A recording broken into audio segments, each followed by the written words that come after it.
Olá, boa noite. Você fica agora com as notícias que são destaque em Minas nesta segunda-feira. Boato na internet leva belo-horizontinos para os postos de combustíveis. E motoristas de ônibus da capital protestam por mais segurança no trabalho. Padrasto confessa morte a facadas de enteada de 15 anos. R$500 mil são gastos por mês para a limpeza de córregos da capital. E no futebol, os empates de Atlético e Cruzeiro e a derrota do América no Brasileirão. Mais informações sobre essas e outras notícias a partir de agora.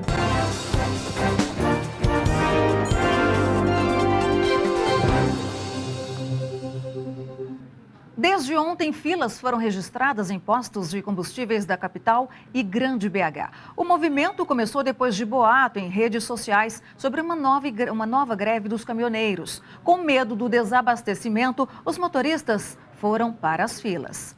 As filas começaram a se formar nos postos de combustível da capital no meio da tarde deste domingo e se alongaram daí para frente. O movimento atípico foi provocado pelos rumores de uma nova paralisação dos caminhoneiros. A situação inusitada começou depois de o boato se espalhar pelas redes sociais. Depois dos transtornos em decorrência da greve dos caminhoneiros em maio deste ano, muita gente preferiu se precaver. Enchendo o tanque para evitar o fake news. Nas redes sociais, né, já estão mandando os avisos dizendo que vai ter paralisação dos caminhoneiros, né? Então já está garantindo aqui o nosso. Eu tenho 4 filhos em casa, então a gente fica realmente com medo de ficar sem gasolina. E o carro já estava com pouca gasolina de fato. Eu falei, eu tenho que ir hoje, porque senão se acontecer, a gente não sabe a verdade, né? Na tarde desta segunda-feira, a movimentação nos postos já era bem mais tranquila. Mas por conta da especulação, muitos postos aproveitaram para aumentar o preço dos combustíveis. De acordo com Feliciano Abreu, diretor do site de pesquisas Mercado Mineiro, 25 postos foram consultados neste domingo. É muito preocupante porque alguns postos subiram mais de 30 centavos. Teve posto aqui, por exemplo, que subiu 50 centavos um litro. Então isso gera um aumento de 9% praticamente e que vai gerar prejuízo para o consumidor. Mas essa advogada especialista em direito do consumidor alerta que tanto a informação falsa quanto o aumento abusivo nos postos são práticas criminosas. Primeiro, diretamente contra o consumidor. E o crime contra o consumidor está no Código, né? É caracterizado como uma prática abusiva. Segundo, no Código Penal, porque é proibido veicular inverdades para provocar tumulto na sociedade. O Ministério Público, aí com a sua equipe de fiscalização, sai às ruas, né, o PROCON estadual, tem também a Agência Nacional de Petróleo, a ANP, e começar mesmo, punir sem dó, porque os postos de combustíveis estão penalizando os consumidores. E sempre isso, quem sofre é quem está na ponta, é o consumidor. A Associação Brasileira dos Caminhoneiros e sindicatos de caminhoneiros de diferentes regiões do país não confirmam a greve. Motoristas de ônibus fizeram hoje uma manifestação em Ribeirão das Neves, região metropolitana de Belo Horizonte. Entre as reivindicações, mais segurança nos coletivos. O repórter Marcelo Silveira acompanhou a notícia ao longo do dia e traz as informações para a gente. Olá, Marcelo, boa noite. Pois é, Luciana, boa noite para você, boa noite para todo mundo. Olha, 135 ônibus que rodam ali naquela região dos bairros Letícia e Veneza, em Ribeirão das Neves, paralisaram as atividades na manhã de hoje. Os motoristas pediam mais segurança nas linhas que atuam principalmente na BR-040, onde está a maior incidência de violência contra colaboradores e usuários. Após uma reunião no fim da manhã, os ônibus voltaram a circular normalmente e a PM se prontificou a intensificar as operações. Já em nota, o Sintran disse que vem comunicando esses atos de violência às autoridades e que repudia qualquer tipo de violência. Luciana. Outra informação que o Marcelo traz para a gente é que está preso o homem que confessou ter assassinado a enteada de 15 anos a facadas em Nova Serrana, região centro-oeste de Minas. Marcelo, como aconteceu esse crime? Pois é, Luciana, de acordo com a Polícia Militar, esse crime aconteceu na tarde do domingo. Caroline Nicole Cordeiro Santos foi encontrada caída dentro do quarto com uma perfuração no pescoço e escoriações pelo corpo. Quem encontrou a adolescente nessa situação foi o irmão dela, uma criança de apenas 10 anos. Os policiais localizaram o padrasto padrasto de Caroline, horas depois do crime. Um homem de 33 anos estava nervoso e também com arranhões no braço. Ele confessou que estava tendo desentendimentos diários com a adolescente, mas não quis informar os motivos das brigas frequentes. A faca utilizada por ele também foi encontrada, estava em cima da cama da vítima. O homem foi preso em flagrante. Luciana. Obrigada, Marcelo, pelas informações. A gente fala agora da situação de pacientes que estão internados em hospitais mineiros há anos, sem identificação. Em Minas, existem pelo menos 78 pessoas nessa situação. Já receberam alta, mas por não serem procurados pela família e precisarem de cuidados, continuam internadas essas pessoas sem previsão de quando vão deixar as unidades de saúde. No bloco clínico, um homem que ninguém aqui sabe ao certo quem é. Ele foi atropelado em 2015 na região de Manhuaçu, na Zona da Mata, e não consegue andar e falar. Precisa de cuidados especiais. Além das tatuagens, essas são as únicas informações sobre o paciente que já teve alta há 2 anos. O nome dele, que a gente conhece pelo Wagner, por causa da tatuagem no braço direito. Não sabemos nada da família dele, ele não interage, ele não conversa muito com a gente sobre esse passado dele. E é um paciente estável, não tem nenhuma comorbidade, tranquilo, já pronto para receber alta. Mas ele está sempre sorridente, né? Sempre sorridente, essa alegria aí. O Hospital Cristiano Machado, que fica em Sabará, na região metropolitana de Belo Horizonte, recebe enfermos transferidos do Hospital João 23 e possui hoje outros 2 pacientes de identidade misteriosa. Um senhor que foi apelidado de Carlos Antônio pelos enfermeiros e uma senhora que se recorda do próprio nome, mas se confunde sobre outras informações. O nome? Lúcia do Santo. Tem filho. Ah, é? Como que ele chama? Filha. Filha? É. Valera, Valquíria e Valera. 2 filhas. Que você criou? Uma chama Aparecilhadora, a outra chama... Como é que ela chama aqui? Eu esqueci o nome dela. A chamada internação social se refere a pacientes que já tiveram alta, mas não possuem identificação ou a referência de parentes. Em casos assim, o hospital tenta buscar informações sobre a pessoa internada para tentar reinseri-la à família. Em geral, esse tipo de paciente tem história de trajetória de rua, então a gente faz contato com abordagem de rua, centro de saúde, secretaria de saúde, abrigos, tudo na intenção de localizar os familiares deste paciente. Ele permanece aqui sem documentação, sem o nome verídico e sem nenhum tipo de vínculo, de vínculo de informação familiar ou de amigos. Existem pelo menos 78 pessoas nessa situação em hospitais da Fundação Hospitalar do Estado de Minas Gerais. No Hospital Psiquiátrico Galba Veloso, em Belo Horizonte, existem 5 pacientes internados socialmente. Há mais de 1 ano no local, 2 senhores conhecidos como João Batista e Joaquim não tiveram as digitais reconhecidas em nenhum registro do Estado. E o processo de conseguir uma certidão de nascimento para que, enfim, eles sejam encaminhados a uma residência terapêutica pode demorar mais alguns anos. Continuam chegando pacientes, né, ao longo do tempo, né, que tem problemas e que acaba a gente tendo que procurar outras soluções também para eles. Foi prorrogada até quinta-feira a campanha de vacinação contra o sarampo e a poliomielite aqui na capital. A cobertura vacinal das crianças de 1 a 4 anos atingiu 81% contra a polio e 83% contra o sarampo.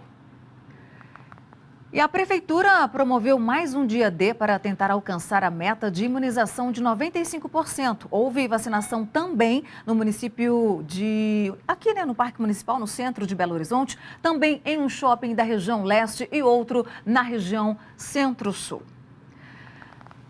E todos os meses são gastos pela Superintendência de Limpeza Urbana da capital pelo menos R$500 milhão só na limpeza de córregos de BH.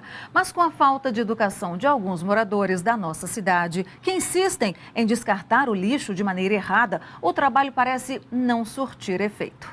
Bola, sofá e até carrinho de supermercado. Tudo isso foi descartado neste córrego dentro de BH. A SLU, Superintendência de Limpeza Urbana da capital, realiza mensalmente a limpeza. mas a falta de consciência da população faz com que o serviço pareça como o de enxugar gelo. Tem um caminhão que passa diariamente, de segunda a sábado, né? Onde não tem acesso ao caminhão, o pessoal busca o lixo, coloca até onde o caminhão passa, então não justifica jogar nos locais igual esse aqui. Só que quem for flagrado jogando lixo ou entulho em local público pode ser multado de R$ 185,49 até R$ 5.564,82. A denúncia pode ser feita através do telefone 156, presencialmente na Central de Atendimento BH Resolve ou acessar o site da Prefeitura de Belo Horizonte. Este trabalho de limpeza em mais de 40 pontos da cidade não fica barato. Só na Regional Centro-Sul é um trabalho em torno de 40 a 50 mil reais mês, né? Esse trabalho ele é intensivo durante o ano todo e só finaliza mesmo no final do ano, onde começa o período de chuvas. De acordo com a SLU, a sujeira é mais frequente nos córregos do Cardoso, no aglomerado da Serra, Bicão, aqui na barragem Santa Lúcia e Acabamundo, no Sion. Venda Nova é a região recordista, com 224 toneladas de lixo e entulho retiradas. Aqui no Santa Lúcia, região centro-sul da cidade, até julho foram retiradas de 120 a 130 toneladas. Em média, são limpos 211 mil metros quadrados de córregos por mês, ou 7 mil metros quadrados ao dia. Até agosto deste ano, foram registradas 2.886 infrações em BH no que diz respeito a jogar lixo ou entulho em locais públicos. Em 2017, foram 4.535 ocorrências, mesmo com campanhas de conscientização à população. A gente tem um serviço de mobilização que vem, aciona as casas, os moradores, né? Fala dessa importância da consciência deles para colocar o lixo no local devido, no horário certo, para justamente não deixar jogar nesses locais que a gente está vendo aqui. A seguir tem mais uma entrevista da série com vice-candidatos ao governo do estado. Receberemos Abraão Graco, vice de João Batista Marisguia, ambos da Rede Sustentabilidade. E ainda hoje você confere os destaques do esporte. Cruzeiro e Atlético empataram as partidas do fim de semana e o América voltou com uma derrota para casa.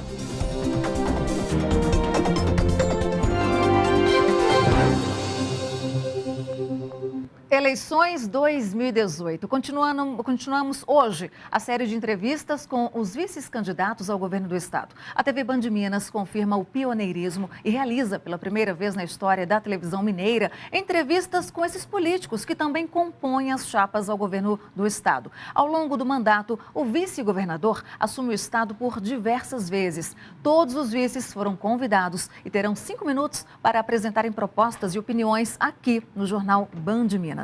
A ordem dos entrevistados foi escolhida por sorteio e acordada com as assessorias dos políticos. O candidato de hoje é Abraão Graco, que é vice de João Batista Marisguia, ambos da Rede Sustentabilidade. O político é natural de Santa Luzia, cidade da região metropolitana aqui de Belo Horizonte, doutor em Direito, ele é professor universitário. Começou a militância política atuando em grêmios estudantis aos 12 anos de idade. Em junho deste ano, foi candidato a prefeito de Santa Luzia nas eleições extemporâneas, sendo o 5º mais votado. Boa noite, candidato, seja bem-vindo. Boa noite, Luciana, tudo bem? Tudo bem, e a gente já começa, né, o tempo agora. Lembrando que esta entrevista, tá, gente, está sendo transmitida simultaneamente pela nossa página lá no Facebook, facebook.com/TV Band Minas. Candidato, a nossa primeira pergunta, então, é como o senhor pretende ajudar no desenvolvimento do nosso estado? A partir de agora, então, o senhor tem 5 minutos de entrevista.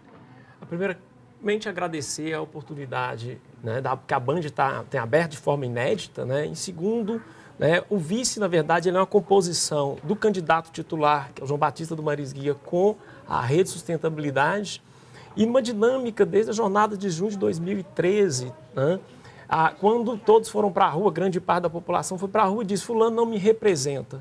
Então, eu sou oriundo um pouco desse debate. Antes de ser da rede, na verdade, a gente é do Movimento Cidadão Comum, o MCC, que tem por 2 questões, que é desmonetarizar a política, ou seja, não se faz nada sem grana, mas você não precisa de tanta grana na política. E por outro, desprofissionalizar a política. A ideia de que a política não é profissão. tá? Eu estou político, mas eu sou professor, assim como profissão é faxineiro, é enfermeiro, né? Não é político. Político, você presta um serviço para a sociedade. E a gente tem um ditame, né? Que política, na verdade, a política existe para mudar a realidade. Política não é para ficar rico. Então, o que acontece? Desde a gente vê... Eu sou de uma geração que política a gente tinha. Ou era um empresário, né? Ou uma família tradicional. Eu vim de Santa Luzia, uma cidade de 326 anos. Então, a gente que não tem um nome famoso e não veio do meio empresarial, a gente achava que tinha que ser mero espectador. E no decorrer da minha trajetória, né, quando fui da Asprom, estudei nas escolas públicas preponderantemente, a gente viu que a história não era bem assim. Então, a gente aproveitou as janelas de oportunidades e, ao mesmo tempo, a gente vê, infelizmente, que a gente é exceção. Então, quando eu vejo a minha história não só de Santa Luzia, como de Minas Gerais e do Brasil, que diz respeito, independente se é de esquerda ou de direita, assim, é oportunidade. A palavra mágica é oportunidade, igualdade de oportunidades. Quando a gente vê o problema da segurança pública, bandido vai sempre existir.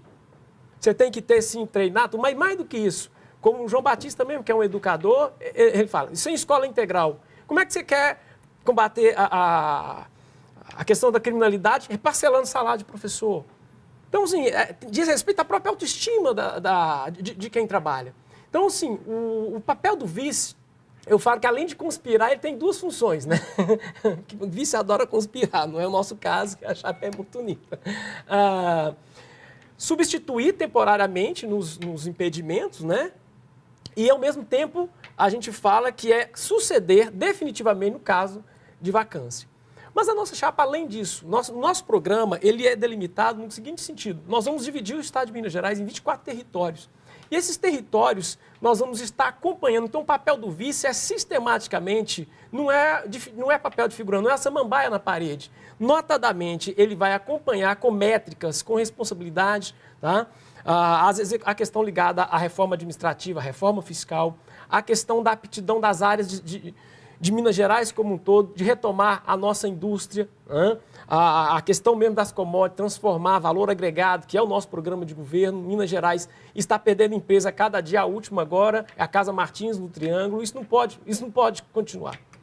Bom, o tema agora, candidato, é saúde. São frequentes aqui no nosso jornal as notícias de sobrecarga de atendimento em hospitais de Belo Horizonte. Muitos especialistas e até o próprio governo entendem que a capital acaba compensando os atendimentos que não são feitos lá no interior do estado. Como mudar isso, evitando que pacientes em estado grave se arrisquem por centenas de quilômetros de estrada e que as regionais tenham o seu próprio atendimento? Na verdade, a gente está falando do SUS. Né? O SUS é um sistema integrado e aí a gente tem no âmbito nacional, estadual e municipal. A questão é muito mais séria do que a gente imagina. Por exemplo, Santa Luzia, você tem um município, você não tem um hospital. Notadamente, você tem lá uma casa de passagem, assim como muitos outros municípios. E detalhe, o dinheiro da saúde é um dinheiro carimbado. Se os municípios não fizerem o papel deles, e agora com a sobrecarga, o estado de Minas Gerais deve 8 bilhões a eles. Como é que eles vão compensar? Então, Belo Horizonte, a capital, ela acaba sendo esse desaguar de uma política mal feita. Então, um dos nossos papéis é exatamente articular com as prefeituras, articular com as reuniões, não só a questão da saúde, a questão do transporte e, notadamente, o desenvolvimento econômico, que para muita coisa que estão ligada à saúde, você tem que mudar a forma de arrecadar. Porque o grande problema da saúde é também a questão de financiamento, mas é gestão. E isso a gente tem de pronto. Candidato, o senhor tem menos de 30 segundos para as considerações finais. Passa muito rápido. Muito rápido. Né? Eu primeiro quero agradecer, né, novamente a vocês e chegar no eleitor mineiro e dizer o seguinte: se você quer continuar com os mesmos resultados, vote nos de sempre. Agora, se você quer diferente, você tem que votar no diferente. Você tem que votar em quem realmente preocupa. Pega a história dos candidatos, pega a nossa história. O que te representa? Nós vamos... O tempo do senhor terminou. Obrigada, candidato Abraão Graco. Amanhã continuaremos com a série de entrevistas com os vice-candidatos ao governo do estado. Receberemos Vitória de Fátima de Mello, que é vice de Jordano Metalúrgico, ambos do PCO. Não perca. O candidato a governador de Minas, João Batista Marisguia, participou hoje do Conexão Empresarial. Marisguia falou para uma plateia de empresários e profissionais de várias áreas e destacou a crise financeira no estado, que, segundo o político, é a pior da história. Ele questionou privilégios dados aos poderes executivo e legislativo e disse que, se vencer as eleições, deve reavaliá-los. O Conexão Empresarial é realizado pela VB Comunicação em parceria com o Grupo Bandeirantes. Veja a seguir os destaques do esporte. Cruzeiro fica no 0-0 com o Internacional. O Atlético também empatou com o Corinthians e o América perdeu para o Vitória. Uma correção: dissemos há pouco que Vitória de Fátima de Melo e Jordano Metalúrgico são filiados ao PCO, mas na verdade são candidatos do PSTU. Agora é a hora do professor de física mais famoso do Brasil, o nosso Pachecão.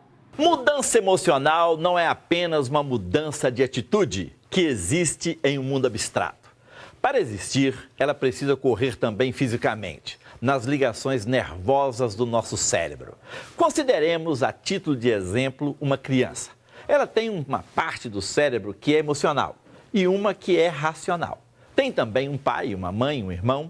Um dia faz uma gracinha qualquer que lhe rende uma espécie de bonificação afetiva, porque foi notada e aplaudida pelo pai, pela mãe, pelo irmão. Então ela aprende que determinada ação é recompensada com afeto e faz a ligação entre as partes racional e emocional de seu cérebro. É uma descoberta e tanto. Ela acaba de criar o caminho da roça, ou o caminho sináptico. Este caminho que lhe trouxe um ganho afetivo será usado exaustiva e indefinidamente por essa criança.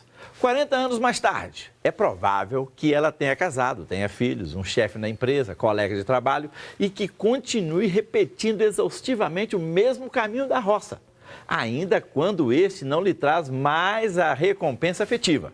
Assim, mudar significa abandonar caminhos que usamos há tantos anos, também conhecidos como zonas de conforto, e criar novos caminhos, com novas sinapses. Meus queridos, em todas as esferas da vida é preciso persistência e vontade real de mudar, porque a qualquer dificuldade vem uma enorme tentação de voltar às sinapses já conhecidas. Por isso, mudar é um processo demorado. Acredite nisso, irmãozinho. Falou legal? É isso aí. Bye, bye. Esporte: Cruzeiro e Internacional ficaram no 0-0 no Mineirão. Logo aos 8 minutos de jogo, já deu para ver que o Cruzeiro iria partir para cima do Internacional. Mas a blitz do ataque parou 2 vezes em Marcelo Lomba. O goleiro colorado trabalhou novamente para espalmar essa bomba de Bruno Silva. Mas os visitantes também chegaram com perigo. Após grande jogada, Potker carimbou o travessão. A segunda etapa também foi de pressão dos donos da casa. Egídio cruzou e o desvio de Raniel parou em Marcelo Lomba. Até que veio o lance mais polêmico da partida. Bruno Silva escorou a cobrança de falta e Raniel balançou a rede. Mas o árbitro Wilton Pereira Sampaio assinalou a falta. Eu penso que tem muita gente meia boca falando no ouvido de um árbitro bom. Não foi ele que fez a interpretação do lance. Ele recebeu uma informação do árbitro que fica no fundo disso. Eu pergunto, se houvesse uma penalidade, ele também ia informar ou ele ia deixar para o árbitro pela importância do lance? Vice-líder do Brasileirão, o Inter teve outra grande chance com Jonathan Alves, mas Fábio salvou o Cruzeiro. Nenhuma das equipes parecia satisfeita com o resultado, mas a bola insistia em não entrar. Um empate que não agrada a ninguém. O Internacional perde a oportunidade de encostar no líder São Paulo e o Cruzeiro de continuar subindo na tabela. E já o Atlético visitou o Corinthians, no sábado, também voltou com empate. Quem conta como foi o jogo é o nosso repórter e comentarista André Salles. Boa noite. Boa noite, Luciano. Boa noite a todos. Pois é, Luciano, não foi um jogo bom não, viu? A gente vai até ver os melhores momentos. Acho que tem 4 lances nos melhores momentos. Na verdade, esses são os do América, O América acabou sendo derrotado pelo Vitória. Agora sim, o Atlético e Corinthians fizeram um jogo bem morno, 1-1. Poucas chances criadas, mas aí o Atlético pelo menos conquista um pontinho, O Corinthians não está no seu melhor momento, mas sempre difícil jogar lá, pelo menos volta com um ponto. Agora, o América perdeu para o Vitória por 1-0. O que aconteceu, André, com o Coelho? Pois é, uma expulsão logo aos 3 minutos, né? O Rafael Moura acabou aí dando uma cotovelada, né? Um lance até infantil. Essa expulsão prejudicou demais. Você jogar o jogo inteiro com um a menos, aí um bom chute, o João Ricardo deu o azar, aí a bola bateu nele e o América acabou então saindo derrotado. Obrigada, André. Boa noite para você. Boa noite para você também que nos acompanha. Você fica agora com o Jornal da Band. Até a próxima.